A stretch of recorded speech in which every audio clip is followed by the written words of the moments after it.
First, I would like to start off today by saying Happy Mother's Day. And I don't mean it to be only mothers too. I'm talking about anybody who's had a hand in raising or teaching or guiding um, children. So I pray and hope that you all feel special today and loved and honored for the sacrifices in which you've all given and to us. And pray that, again, you would feel special and that today's message would be, I guess, a little bit more meaningful in terms of how the Lord also sees our sacrifices as well. So with that being said, as I thought about today and as I thought about God and the scriptures, there are moments in the scriptures and in the Bible that feel very loud, I guess you could say. And what I mean by loud is like examples of like the heavens opening, right? And God in the sound of a trumpet blast, right? Speaking to his beloved son, right? Things of that nature, or like that of burning bushes, or of parting of the seas, right? And also empty tombs, right? That caused a stir within the community, right? So as we kind of think about all those things, on the other side of the coin, there are also moments in scriptures that are, well, very quiet, right? Not as loud, very ordinary, and I would even say even hidden in a lot of ways too, right? No, I guess, notable miracles, I guess we could say, on the surface. Now, with that being said, we're going to take a look at the Old Testament story of Esther. Okay, and what's unique about this narrative story is that there is no explicit mention of God's name in the entire book, right? Which is really interesting. Just people living their lives in exile. And what I mean by exile is that exile is not a forced vacation, okay? It's far from that. Exile, if you can imagine, is being torn from your home, okay? Unwillingly, okay? The empire at the time here in this context was the Persians, right? And the Persians came in, tore, Israel to shreds, I guess, conquered them, and then literally took them in an act of psychological warfare out of their homes and into a new residence within the empire. And what I mean by psychological warfare was that they didn't really need to do that, but psychologically, they wake up every day knowing that, hey, they know who's in charge, right? Because being torn from your home meant being torn from your God, torn from your culture, torn from the things that you grew up with, right? And remember, back in this time, God resided within the confines of one's own tribe, tongue, and nation and territory, right? So in a way, with exile, right, when with these empires, tearing people away from their homes, is that they are saying psychologically, we own you in a lot of ways, right? So again, back in this time, not a very fun time for those being exiled, right? So again, we think about this entire book as people living their lives in exile, making decisions in also circumstances they did not choose. And all that seems very unfair, right? Very unfair. But yet, God is still there. God is still present. I pray that we hope we understand that. And this is where we find ourselves in this story, that a young Jewish woman named Esther, okay, living in exile, right? Living in exile, suddenly swept into the workings of the Persian Empire, okay, whom conquered her people, Israel, okay? Now, at the beginning of this story of Esther was a party, a very long party. And the scripture said in Esther 1, 180 days the empire was partying, okay, showing off their lavish nature, showing off how much money and success that they had, right? And also, what started this book was a beauty contest, to which we'll get into a little bit. But so it's like, what? But underneath I believe the story of Esther was a story of vulnerability, uncertainty, and very, very quiet courage. And right in the middle of it, we meet a man named Mordecai. Okay? And through him, a glimpse of something deeply fitting for today, being Mother's Day, is the quiet, steady influence of someone who raises, guides, and loves in unseen spaces. Okay? Now, our scripture today that we're going to look at is Esther 2. Okay? We're going to kind of pick our way through this chapter and hopefully make some sense of this story and this narrative. And I probably instruct us all to read it too, if you have time in its entirety to get kind of a context of what's going on here. I'm going to start in Esther 2, Esther 2 verses 5 through 7 first, and it says this. Now, there was a Jew in the citadel of Susa whose name was Mordecai, son of Jair, son of Shimei, son of Kish, a Benjamite, who had been carried away from Jerusalem among the captives, carried away with King Jeconiah of Judah, whom King Nebuchadnezzar of Babylon had carried away. He had brought up Hadassah, that is Esther, his cousin, for she had neither father nor mother. The young woman was fair and beautiful, and when her father and mother died, Mordecai adopted her as his own daughter. Now, many of us probably know, kind of stereotypically, if we've been around the Bible, that Esther was a queen, right? We kind of know Esther as Queen Esther, right? Just from the surface. She, and that's not a wrong assessment, she in fact does become queen in this story, all right? Which is a wonderful thing to which we'll touch on a little bit later. But Esther doesn't arrive on the scene as a queen, okay? That develops later. She arrives, in fact, as an orphan, right? Her parents passed away. Verse 7 tells us Mordecai, this man Mordecai, had taken her as his own daughter after she lost her parents. Okay, and that's where the story really kind of begins. Okay, it doesn't really begin in a palace, right, where everything's right. She gets fed grapes and gets fanned all day and stuff too, right? Far from the truth. This story kind of begins in a home, right, with nurture and love from Mordecai.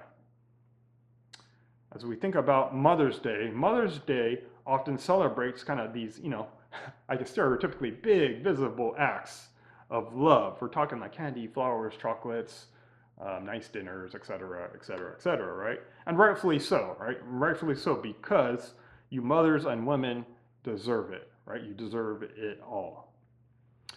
But Esther's story kind of reminds us that the most powerful shaping happens long before others notice. Okay, I'm talking about the things that nobody sees, right?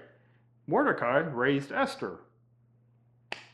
We could assume and imagine that he taught her, guided her identity, right? As we will see later in the story, helped her understand who she was in a world trying to define her differently, very differently, very, very differently, okay? So we continue the story in verses 8 and 9, and it says this. When the king's order and his edict were proclaimed, and when many young women were gathered in the citadel of Susa in custody of Haggai, Esther was taken into the king's palace and put in custody of Haggai, who had charge of the woman. Okay? The young woman pleased him and won his favor, and he quickly provided her with cosmetic treatments and her portion of food, and with 7 chosen maids from the king's palace. And he advanced her and her maids to the best place in the harem. Verse 10, Esther did not reveal her people or kindred, for Mordecai had charged her not to tell.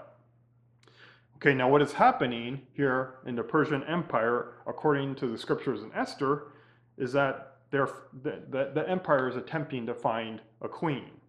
Okay, and it's an interesting story in Esther 1, if you want to take a look at that, at how that transpired, but they're looking for a queen, right? So they gather up, literally, all the young, beautiful women from around the empire, right? And when Esther, well, is taken into the king's palace, far from everything familiar, we could think about, well, what does she carry with her, right? Because it's not status, right? She has none. She's an exile, right? It's not status or wealth or even control, right? So nothing is within her control. But I believe that the idea is that Esther carries the quiet, very, very quiet investment of someone who loved her well when no one else was watching. Okay? Now that's the kind of influence I believe that many of you mothers, and mother figures live out every single day. Because you would probably agree that most of the time, I know, Aaron would probably agree with this too, that it's not always seen and recognized. Okay, but yet I believe it's deeply and eternally significant. Okay, it becomes quite apparent in the story that Esther knows who she is. Okay, and we could kind of get that essence as we kind of read this entire narrative all the way through. And that doesn't happen by accident. Okay, it just doesn't.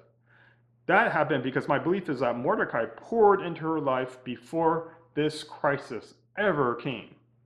Okay, and this is where Mother's Day, I believe, becomes more than a celebration. Okay, again, we see the flowers and the candy and the dinners and just I love you moms all over social media and all that good stuff, right? I believe it becomes more than a celebration, as also it becomes a calling. And what I mean by that is that the calling is to shape identity in these hidden and secret places where nobody else is watching. Okay? To remind children, again, whether biological, adopted, spiritual, or relational, right, who they are, that they are seen, that they are loved, and that they belong to God. Because, well, one day, those children, like my own two boys, will step into situations where those truths will be tested. Okay? That's a scary thought for me, I'm not going to lie. And what carries them through won't be kind of what they, what one of their buddies, told them on the playground, just the other day, or what they kind of saw on TV or whatever silly show that they were watching, right? But what was planted in their minds and their souls throughout the years. Now back to the story. Every young lady, again, had their time with the queen, or with the king, I'm sorry. And again, if we could get it in our minds, it resembled a large beauty pageant. Okay, a large beauty pageant, and the winner became the queen, right? And the winner became the queen. So you can imagine in our head just all these beautiful young women in, having their own one-on-one time with the king. And you can imagine kind of what happens in your mind as it being a little bit scary and a little bit sketchy in a lot of ways too. Okay, Esther, continuing the story, Esther 2:15 says this: when the turn came from Esther, daughter of Abihail, the uncle of Mordecai, who had adopted her as his own daughter, to go into the king, she asked for nothing except what Haggai, the king's eunuch, who had charge of the woman, advised. Now Esther was admired by all who saw her. Interesting. Now let's remember, again, that Esther, she did not sign up for this said beauty pageant. Okay? She did not ask for this. She was taken, right? She had no control over the situation at all. Placed into a system she could not navigate nor control. Okay? Ask, again, to navigate a world full of pressure, expectations, and abundant risk for a young, beautiful Jewish woman in a home that was not hers. You could imagine that. And yet, according to verse 15, tells us something very, very striking about who Esther is as a person. She listened. She listened. Okay? She followed the advice of Haggai, the king's eunuch. Okay? She listened. She found favor with him, and then what happened was that she found favor with those around her. See what's happening here? okay? And there's wisdom here. There's abundant wisdom here that when life puts us in places we did not choose, right, or puts us in harm's way, being faithful doesn't always look like running away, right, or hightailing out of that situation, right? Sometimes I believe, and this is my firm belief, is that it looks like being fully present in the moment. Okay, we can all kind of take our time to think about what that means maybe for us today.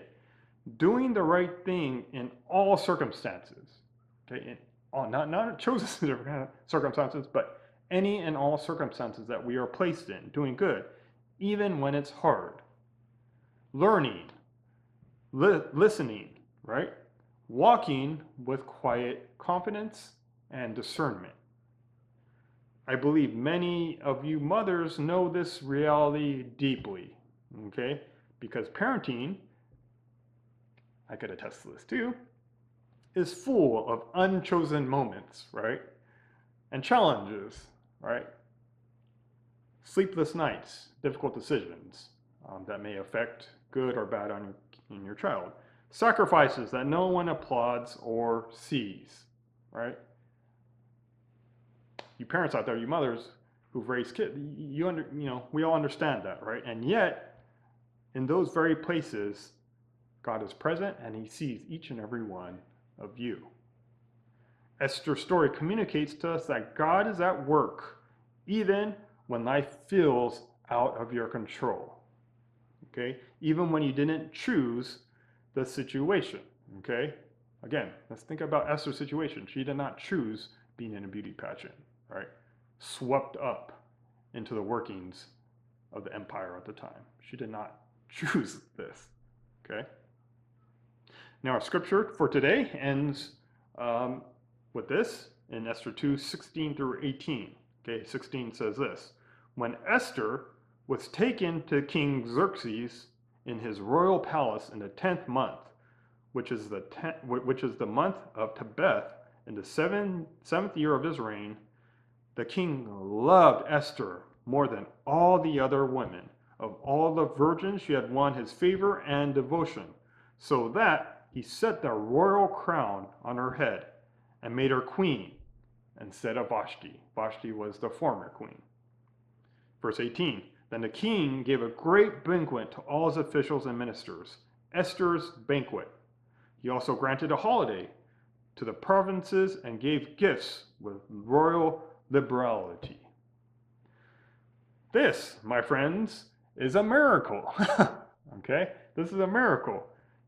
Being that a young Jewish woman, an ethnic minority within the mighty Persian Empire that spanned basically all the ancient Near East and far beyond, okay?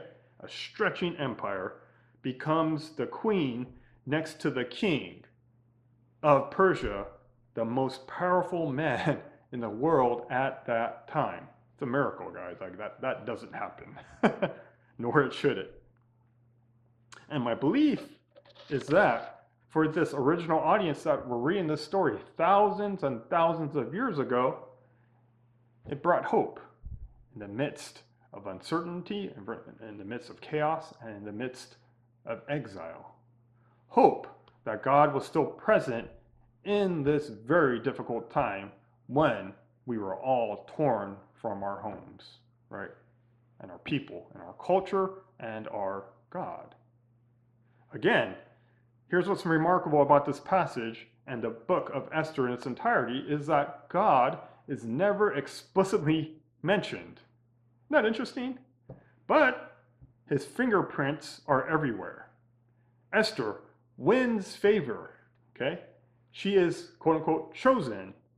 She is placed, right? These aren't accidents, folks, in the scriptures. These are, in fact, examples of God moving, of God working behind the scenes, arranging circumstances, positioning people, preparing a future that Esther cannot yet see. And isn't that how often it feels in real life, right? Especially for those who spend their lives pouring into others. Because a lot of the times, if you do that, you don't always see the outcome or know how everything will turn out. But faithfulness, being faithful, trust that God is weaving something beyond what we can actually see with our own two eyes. Okay? So that's kind of the crux of this, is to continue to be faithful, right? Faithful. Mother's Day, as we know it, can be joyful, right? Celebratory in a lot of ways. But there's also another side of the coin too, and it can be complicated sometimes too, right? And I know this to be true for myself, unfortunately, because relationships tend to be a little tricky sometimes, right? Although some are celebrating, may we understand and know that some, maybe of us, are also grieving, okay? Maybe there was a death. Maybe that there's a relationship that isn't all the way there yet, right? Maybe some of us are remembering and longing. Wherever we are here today, I pray that Esther's story offers this truth, and this truth that we will hold close to us. That God sees the hidden faithfulness of those who nurture, guide, and love. Again, whether you are a mother, a grandmother, an adoptive parent, a mentor, teacher, spiritual mother, or whatever you have it, right? May you know for a fact that your influence matters, okay? Whether we see it or whether we don't, okay? Esther's uncle Mordecai never sat on the throne, okay? He was never special, or, he didn't have a high status or wore a crown of any kind, right? But his faithfulness shaped someone who would. Isn't that cool? Right? And that's often how God works.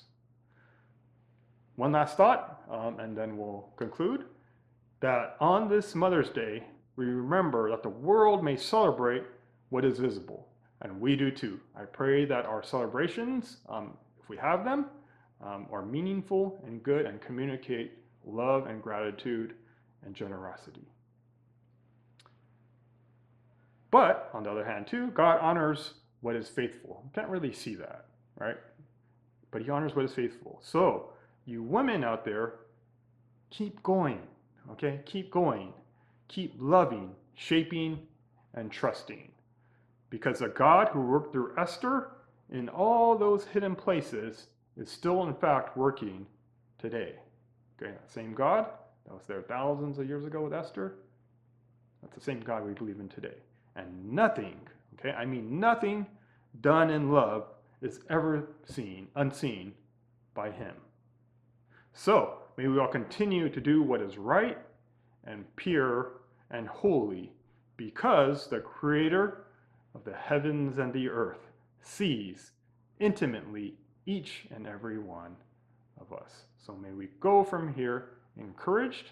May we celebrate those in our life, the women in our life, the mothers. Again, may we celebrate them and celebrate them in a way that's faithful, that we celebrate their faithfulness, and celebrate their love, and that we would actually express it in a way in which God also has been faithful to them as well. So I pray that we all have a happy Mother's Day, and whatever that means to us, and that we be able to, again, bless those who've blessed us abundantly.